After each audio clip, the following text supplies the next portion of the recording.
In the evolution of cities, we've come a long ways very fast. We're 20, 30 minutes away from anywhere you want to be in LA County. I've worked with a number of prominent cities, and I can assure you that we have the best mayor and city council and executive team in the country.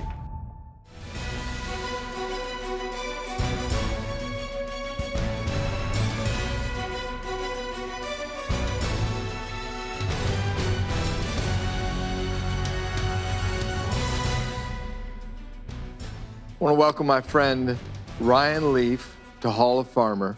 It's a great name, by the way. Yeah, thank you. Yeah. Yeah. Did you see it's on the water bottles? You didn't write it, though, right? No, I didn't write it. I'd like to claim that I wrote it. I'll tell people later that I wrote it, but now I have to give credit where credit's due.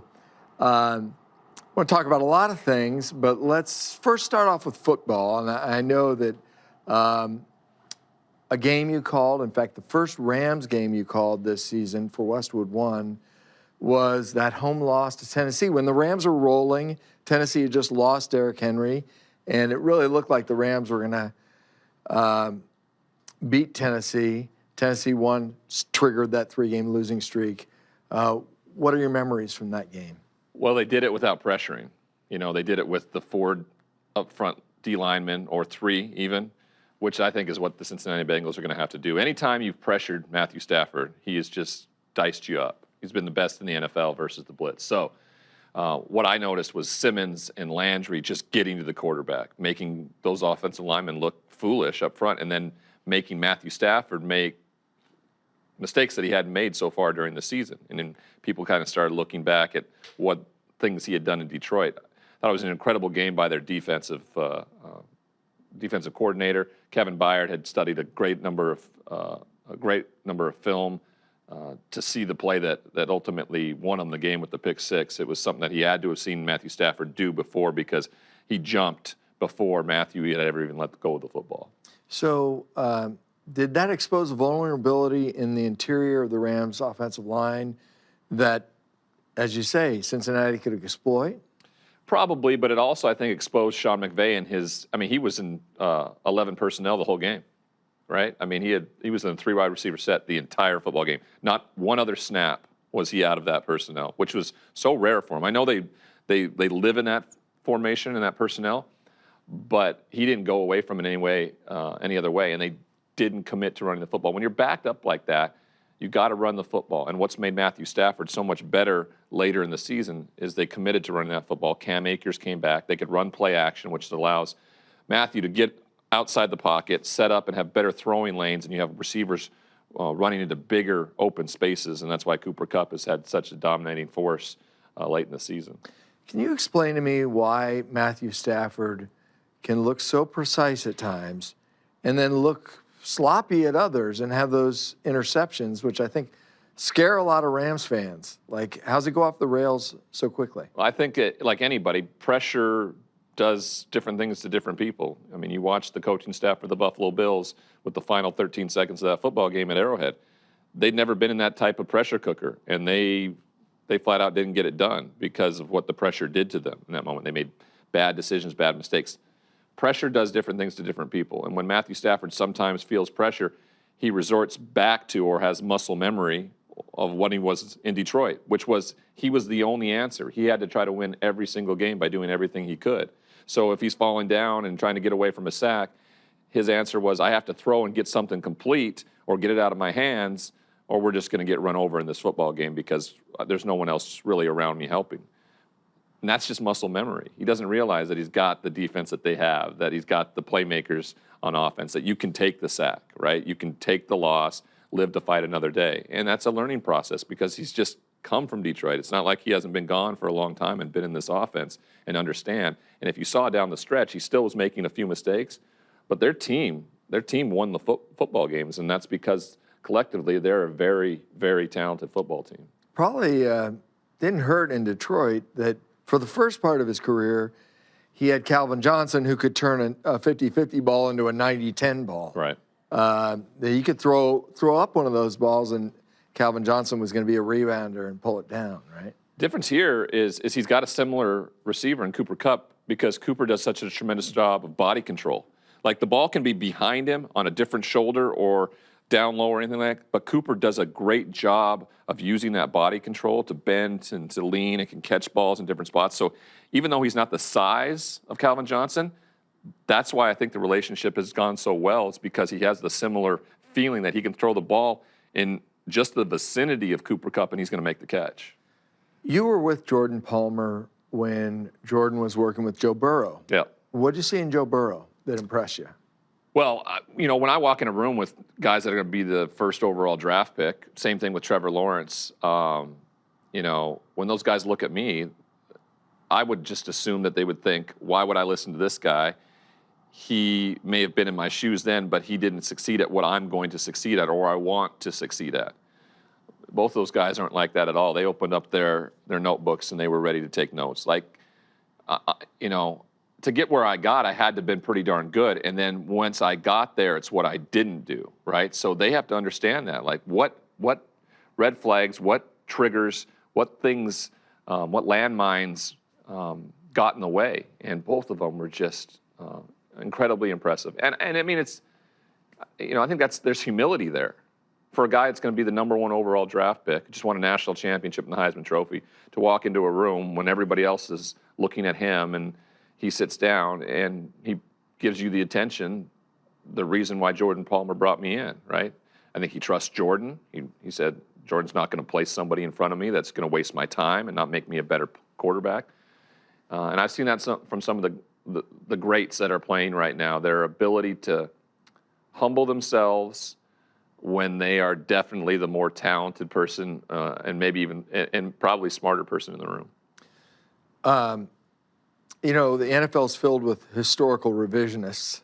And so when people look back at that 98 draft, and I was covering the league then, they say, well, of course, I picked Peyton Manning over Ryan Leaf. Yeah, I mean, that was a mystery down to the wire. Yeah. I mean, what are your recollections of that? Because, I think Bill Polian was on the fence, and every team was.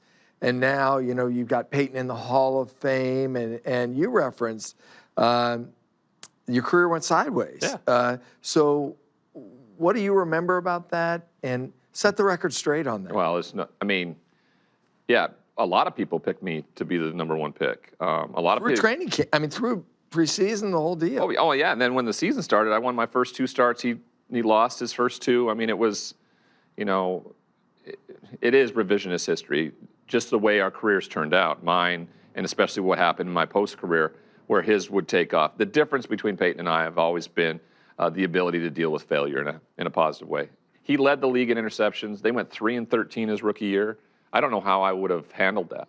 Like, I saw success or failure. Those were only 2 options, black and white. There was no gray. So I was horrible at dealing with failure. I didn't realize it was an opportunity to do it better the next time. That's the best definition of what failure is in my eyes at the NFL level, and he was exceptional at it. He got better throughout the year. And then I forced the hand of the San Diego Chargers to, they did not know what to do with me. Peyton struggled, but Jim Mora and that team kept him on the field, let him learn, let him develop.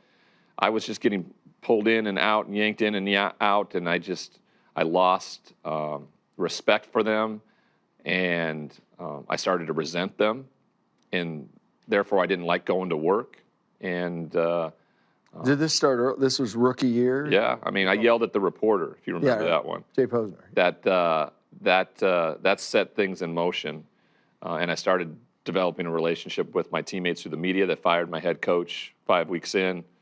I really liked him. So I had 3 head coaches in my first 2 years. Blew out my shoulder, missed my entire second year with a labrum tear, which is the year you're supposed to make that jump, Yeah. And I just never had that opportunity. And I'm terrible when I have idle hands. Like, you don't want to be in my mind when I'm alone, right? I need to be active. I need to be going. I need to be like a shark. And so that second year, it was just a recipe for disaster with the new head coach, Mike Riley, who I don't know how he ever became a head coach in the NFL. He was unconfrontational, and it was we certainly didn't fit. That's for sure. And you had superstars like Junior Seau and Rodney Harrison on that defense that it got squandered, and the guys had to go other places, New England in particular, to get a championship and really be the best possible versions of themselves. Take me into that locker room. What'd that feel like for you? Yeah, I mean, it was my fault. I mean, I ostracized myself. I didn't accept help when help was offered. I think that John Carney had some relationship with, he was our kicker. He had some relationship, he knew somebody who knew Tony Robbins. And I remember that he passed along that Tony was willing to meet with me for a weekend. And I think it was on his private island in Fiji and everything like this. And I'm pretty sure my exact words were, F Tony Robbins. I mean, that's the blatant idiocy that was going on. Like, I had all the answers. And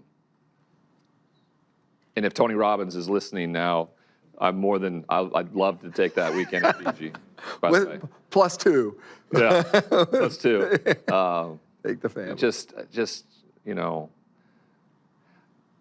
I'd never seen another man in my whole life, growing up in Montana, in the cowboy culture, and then in locker rooms in college and the NFL. I'd never seen another man stand up and say, I'm really struggling here, I need help. So if I'd never seen it before, how would I know how to do it? Didn't see it on TV or movies. The stigma existed so much that I didn't know how to do that. I didn't know to look at John and see that he was trying to help me by setting this up, and seeing Tony Robbins or somebody like that and think, this guy can make me better, a better human, a better football player, all of it. And that's the difference between me and the likes of Joe Burrow. Joe Burrow saw me not as a failure or less than or a loser. He saw me as a guy that could help him be better. And that's why, and that's who is great, who can humble themselves and take anything that comes at them as an opportunity to do it better the next time. Yeah, wow. And you're in a sport where it's verboten to sit up and say, I need help, right? I mean, you got to hide everything. I think that's changing. I think that platforms such as this and opportunities for me and others to destigmatize mental illness, substance abuse, all of that, I think we're moving in the right direction, but, I may never see it, just like people who grew up in the 60s who tried to make change are still seeing issues that exist, and they may never see the actual change, the full change that comes. Maybe I won't either, but what are you going to do? You're not going to just pack it up and go in. You're going to try to change the narrative, and we're seeing it differently, right? We've seen players come out and talk about it. We've seen Calvin Ridley step away from the football field this year because of his mental illness. When you can't see it, when it's diagnosed, but no one can see it, like when you go and look at an x-ray and there's a broken bone, you can see it, you can touch it, you understand it. That's my injury. I need to rehab it. But you can't see a mental illness. You get diagnosed, and people look at it differently than they look at it as a physical injury. So roll the film forward, because an uncomfortable locker room was far from the bottom. Yeah, it was very far from the bottom. Uncomfortable going to work. When I finally left San Diego and I ended up in Tampa with Tony Dungy, I learned how to be a professional. But by that time, I had wrecked my wrist. I was nowhere near as talented as I was when I came out of college. I was not as accurate. I wasn't as in shape. And I would bounce around for a few years. There would never be any more problems. I had really good relationships with my teammates and everything like that, but I wasn't the same player. My whole life, even if I was if I misbehaved or anything, the consequences weren't as dire for me because I was just exceptionally good on the football field, right? And I wasn't that anymore. And I was starting to be relegated, to the backup. And I'd never been that. And so my pride and my final stop when I got to Seattle, and I was going to be fighting for the backup spot rather than the starting position with Matt Hasselbeck, I started to kind of think about things or what I was dealing with, and that was an undiagnosed depression. I was having a real hard time getting out of bed. I felt lazy. I was sad all the time. And instead of telling Mike Holmgren that, I walked into his office and I said, I quit. I'm done. So the thing I wanted to do since I was 4 years old, because I couldn't be the starting quarterback, because I couldn't muster up the courage to tell somebody that I was going through all those things, I left. And I assumed, okay, remove this part of my life, which is being heavily criticized, and then it will all go away. I still had all this success. I had money, power, and prestige, which I thought was the pillars to success. The prestige may be a little tarnished now that I was, a former NFL player, but come on, I mean, there's 27,000 of us ever. Yeah. Still pretty darn cool. Pick. Yeah. And so I thought I could just walk away, and I of course didn't address any of the issues that I was having. And when I was in Vegas for a fight, because I still was a complete narcissist, in that I show up in a room like this and I feel like, please don't recognize me, please don't recognize me. And then like 15 minutes later, I'm like, why the hell isn't anybody recognizing me? That's a narcissist, everybody, all right, that's me. And so I would go to fights in Vegas because I would get that, like, oh, look at the famous, rich Ryan Leaf. And I don't care if they're like, you suck at football. Well, hey, buddy, I'm rich and famous. And that was enough for me. That night, I was in that moment. We're at the MGM Grand, and they're announcing celebrities in the audience, and it was, Tiger Woods and Charles Barkley and Dr. Dre, and the audience just went into applause and cheering, and then when they give you these tickets ringside, they use that as a reason to announce your name there, like, it's promotion, right? And I just was hoping they would announce my name. And they did. And the whole MGM Grand booed and hissed. And it's not like that hadn't happened before. Playing football, you walk into an opposing team stadium, but you have armor on. It's almost emboldens you. What I heard was that you are a terrible football player and you are an awful human being. That's what I heard. And sure enough, that night, an acquaintance of mine offered me some Vicodin. Now, I'd been introduced to that drug my whole life with surgeries. I had like 15 surgeries in my life. And it was an opiate painkiller is what it is. And it's given to you to treat acute physical pain. And it worked for me, right? It took that away. But then I would always go back to competing, which is, I think, my first drug of choice was competition. And that was no longer there. And he gave me these pills that night, and I was mixing them with the alcohol when I went to these parties where there were Hall of Famers, Super Bowl champions, where I always felt less than and judged a lot when I walked into those rooms. And I took those, and they do exactly what they're supposed to do. They kill your pain. I didn't have that emotional pain. I walked into those rooms and I didn't feel anything. I didn't feel judgment. I didn't feel fear. I didn't feel anxiety. I felt nothing, and I was searching for that for so long, I think, to feel nothing. And so that started 8 years of trying to duplicate that feeling. Once they came up, once I started feeling those feelings again, I would try to numb them. And that was the next 8 years of my life. So where did it take you? Took me to prison.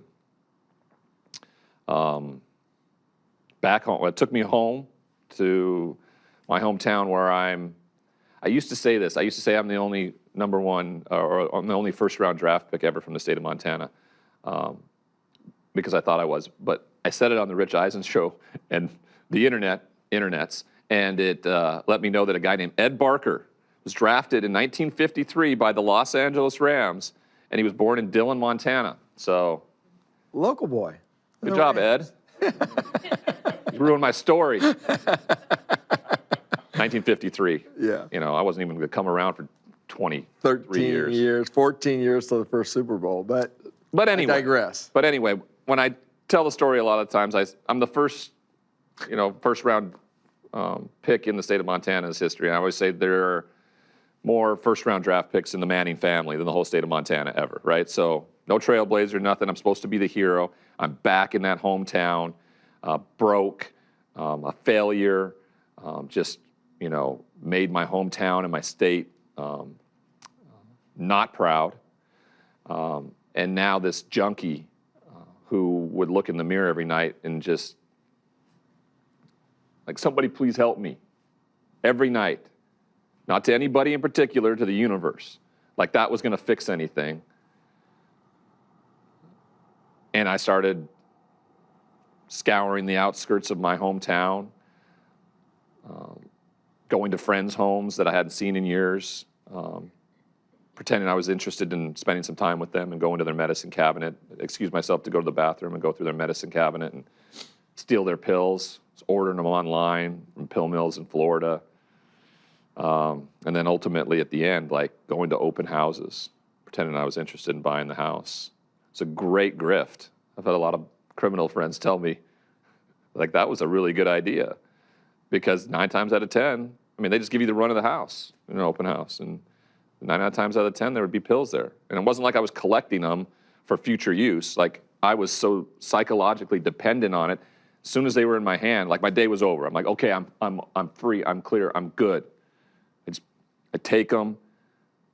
I would numb out. I didn't feel any of the shame and guilt of who I was, what I'd become, and what I had to do to get them. Like, the ends justified the means. And it was before they even were in my system. Like, as soon as I had them in my hand, driving back to my house, I knew I was going to be okay. And then that would start over every single day. So it was just hell. And good thing I'm a terrible criminal, and I'm easily recognizable at 6'7", 250 pounds. And I finally got found out. And I was arrested, and I was so fearful around anything to do with police and jail or anything. I bonded out immediately with money I didn't have. But I just thought, okay, I need to not feel this. And if I can't not feel this, I need to really not feel this, and I need to be dead. And I Googled ways to kill myself, and I think I've showed you this before. My scar on my wrist. I slit my wrist, and it just, it didn't take. And so I went to a house that I knew had pills again, and I robbed them, essentially, burglared their home. But they were in my hand, and I knew that everything that was going around was going to be numb in a minute. And that was what I was searching for. The family noticed me coming out of the house. I talked my way out of it, and I didn't look like a burglar. I'm in a nice coat and a pea coat, and but when they called the police, when they noticed something was wrong, I was, like I said, easily recognizable in a lineup, in my hometown. And the police showed up that night and arrested me in front of my dad and my brother, who had come to try to help me, because when I mess up, everybody knows about it. It's on the banner of SportsCenter, right? It's in every paper. For whatever reason, the fact that I was considered one of the biggest draft busts ever, I was drafted alongside arguably the greatest to ever play the position. The internet had just started. How badly I've crashed and burned post-career to add the fuel to the fire, I guess. So it's a national story when I mess up. So everybody sees it. All my family, my grandparents are embarrassed again because their eldest grandson has, embarrassed the family name. But those nights where I was asking for somebody to help me, my higher power, whatever that is, finally said, okay, dude, you don't get it. So I'm just going to send the sheriff's department to save your life. And that's what happened. They saved my life. Came and arrested me, and I wouldn't get out of prison for the next 32 months, almost 3 years of my life. And they did. They saved my life. What was prison like? Horrible, but almost a relief. No responsibility. I wasn't creating chaos, or so I thought. I wasn't creating chaos with my community, my family, all of that. Because I could have been out much sooner than I actually got out, because I kept denying my parole, because I just thought this is the best thing for everybody. You know, even when the judge sentenced me to my sentence, I asked for more time. Yeah, I could have got 20 years, and he gave me 7, and I was like, "What are you doing?" I almost like tried to insult him to give me more time. It says 20 years here. I'm confused. Why are you giving me 7? I just thought I was better off dead and out of everybody's life. And that's the most selfish thing I could have done, because my parents, they just wanted a safe, healthy boy. They didn't ask for a famous football playing son. You know, people who wanted to help me, I was just shunning because of it. And nothing changed in prison. Like, for 26 of the 32 months, I did nothing. I sat on my butt. I got fat. I watched the NFL Red Zone in the falls on my little TV at the end of my bed. Prison's not a deterrent. There's a reason why we're the most heavily populated prison population in the world, because it's just another society where people go. And they know they're going to have 3 meals and a place to sleep, which they may not have if they were outside. And so I sat there and did that and did nothing. Didn't talk to anybody, didn't have any visitors. I just shunned everybody away. And finally, my roommate, who was an Afghan-Iraqi war veteran, who had made amends for what he had done and tried to better himself every single day. And I just looked at him sometimes like, what are you doing? We're prisoners. We're numbers. We're warehoused. We're losers. No one cares about us or wants anything from us, or we can't change anything. And he was fed up with my attitude, I guess, and felt comfortable enough finally one day, and he just confronted me and said, "You don't understand the value that you have, not only for the men in here, but for when you get out, because you're going to get out at some point, Ryan. I may never get out." And he suggested we go down to the prison library and help prisoners who didn't know how to read learn how to read. And I've had many of those come to Jesus talks with people, coaches, mentors, family, and I just dismissed it because I'm the big, strong football player. I got it. And so I can't tell you why I went with them, maybe because the substance had been out of my brain for 26 months. I still went begrudgingly. I remember walking down the hallway thinking, I'm in this red jumpsuit, walking down a prison hallway thinking, this is stupid, this isn't going to help me. Like, doesn't he know how important I am? The comedy of that, everybody, that the guy in prison in a red jumpsuit thinks he's still important, is hysterical. I walk into a room in a place where you're supposed to show zero vulnerability, and here's this man who comes up to me, 50 years old. "Ryan, I can't read. Can you help me?" Never heard it before in my life from another man. I was blown away. That'll get you hurt in prison, vulnerability. It just will. It's how you take advantage of people. And he asked for help, and I started helping. And here we are in the most miserable place you can imagine, and two guys who were going through very difficult and adverse times, being of service to one another. And I kept doing it. I kept coming back. Because it doesn't just change if you do it one time. Like, you don't go to the gym one day and like you wake up the next day and you look like The Rock in the mirror. You know, it's about consistency. It's about showing up. So, you know, a couple weeks passed, a month, and I don't wake up like this. No, yeah. And I realized I was sleeping better. I was more personable. I was talking to family. And it was because I was being of service to another human being for the first time in my life. I used to think what I did on Saturdays and Sundays was me being of service to other people. That's a silly concept. Play a silly game. It's a game that I was really good at, but I still was an awful person. And that's what needed to change. So when I got out, December 3rd, 2014, only 2 people there to pick me up were my mom and dad. And that's more than a lot of people have when they walk out of prison, a ton more. And that's where the journey started. I had no idea what was going to happen. I had no money. I had no job. My credit score was 500. like girls weren't lined up to date me mentality. ESPN wasn't there offering me a job, right? I had hope, and didn't understand where that hope came from, but it was from what I had done while I was in prison there. And that's where the journey started and has taken me here with you today because of that beginning. But it's had to be consistent.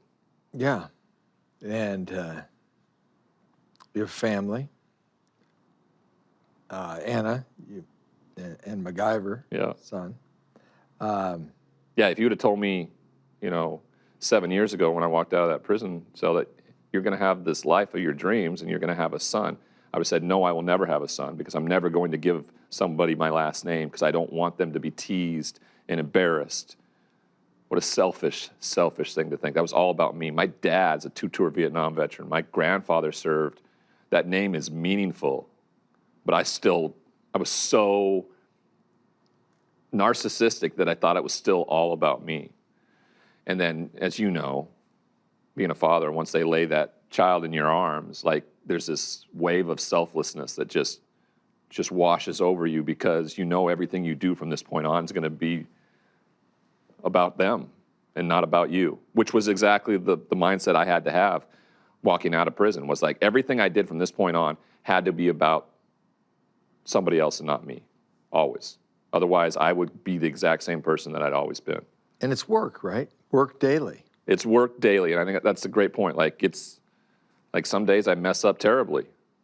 I have more self-awareness and understand when I do, and I make amends for it, and I understand that I'm a flawed human being like everybody else, and I'm not more important or less important, and I'm just trying to be a better human being every day. So that's what I do.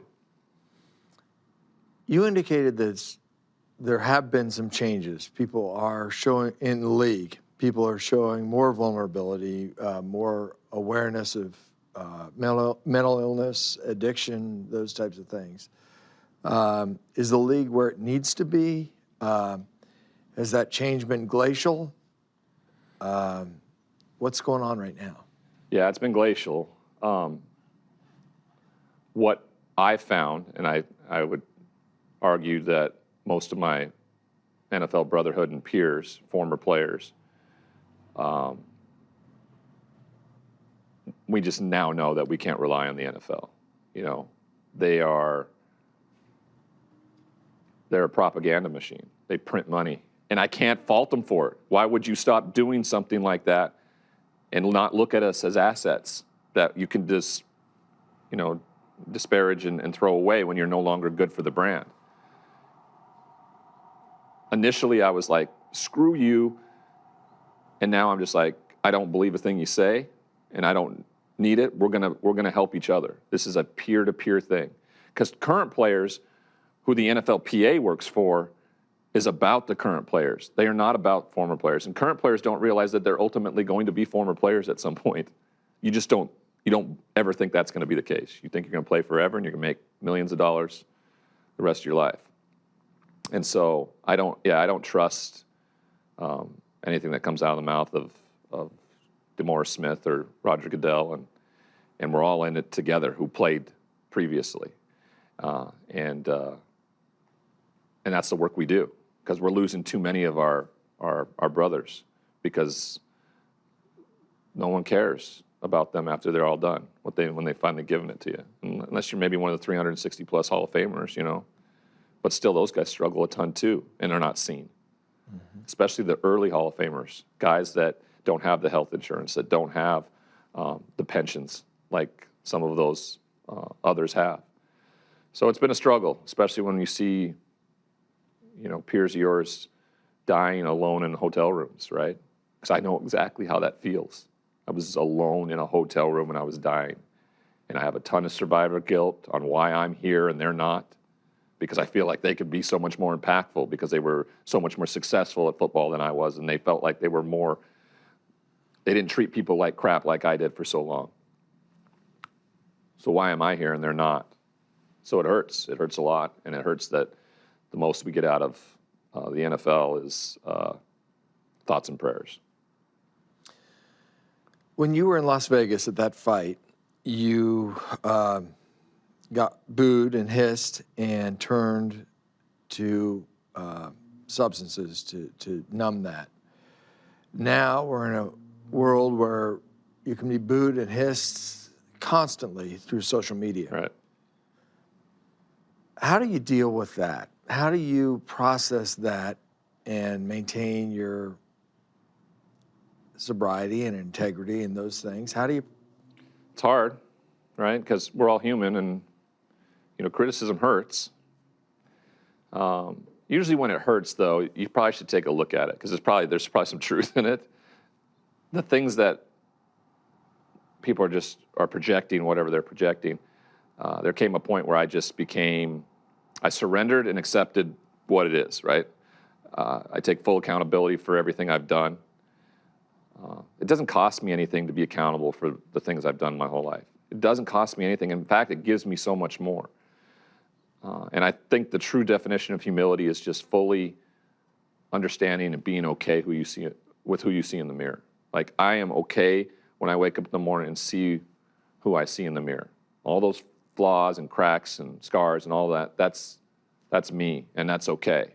So when people are negative or boo or pointed, though there may be a twinge of heartache, it is over in a hurry, right? I don't resent them. I don't pay them much mind. I control what I can control, and that's my response to it. There's a 4-letter B word that people might attach to you and say to you from a great distance when when they're in your face, they would never use that word. You named your podcast Bust. I'm an incredible businessman, Sam, right? I knew I could market the hell out of it, work in media, right? It's like I heard stories about the Boz when he had such a tough time in Seattle. He started getting these shirts printed up that said, "The Boz sucks," or "Boz sucks," and he sold them outside the Kingdom, made a bunch of money off it. And I just thought, you know what? That, and it's an opportunity to kind of take some power back from it, I think. Yeah. You can't be considered a bust if you're one of 27,000 ever to do it in 100 years of football. My peers don't call me that. My NFL brotherhood doesn't. But it was a way for me to do something that had never been done really with a podcast. And that's just sit in front of a microphone and tell my story from when I was born until where I'm at right now, in the hopes that somebody who needs to hear it can save their life. Because I needed that. I needed my life to be saved. I couldn't do it on my own. And so that's why I do it. Ripping off the Band-Aid constantly can be very emotionally draining. It just can be. I'll sleep hard tonight. I know I will. But it's important. My mentors have told me these last 7 years, like, you cannot have this peaceful, unchaotic life unless you give it away. And I didn't understand what they meant by that at first. By giving it away is giving away everything, my story, and that allows me to keep the peace in the unchaotic life. And so that's why I do it. I also needed to trust somebody, and who better to produce it than my wife. She knows me better than anybody. She produced it alongside with me, and alongside any of you Entourage fans out there, Mr. Kevin Connolly, who has been in the entertainment business his whole life and understands storytelling. And him and I just walked into a studio almost a year ago and recorded, 25 hours of content over a matter of, 3 or 4 weeks. And then we released it. And the response has been overwhelming. It's been amazing to see. The thing about it, too, is if you need it tomorrow, you can listen to it tomorrow. If you need it 5 years from now or 10 years from now or 20 years from now, it's not one of these topical podcasts. Like, it's evergreen is the word people use. You can use it when you need it. And it can be as powerful as a thing that I would ever have been able to do. I would have never been able to have the impact that I have if I had been a 2-time Super Bowl champ. I've just been a 45-year-old, jerk with 2 Super Bowl rings. No one wants to hang out with that guy. So, as we wrap up here, what is your goal? Who's your audience? My audience is anybody who still struggles or worries that they're not enough or they can't do it. Like, if I can do this, anybody can. People always compliment me because of how I went through this in the public eye. I think it was easier for me because every time I messed up, I was shown that mirror. I was given a consequence. I was in the spotlight. There's so many of those human beings out there that are struggling like I did that are doing it in the shadows, and they just disappear, and we never hear from them again.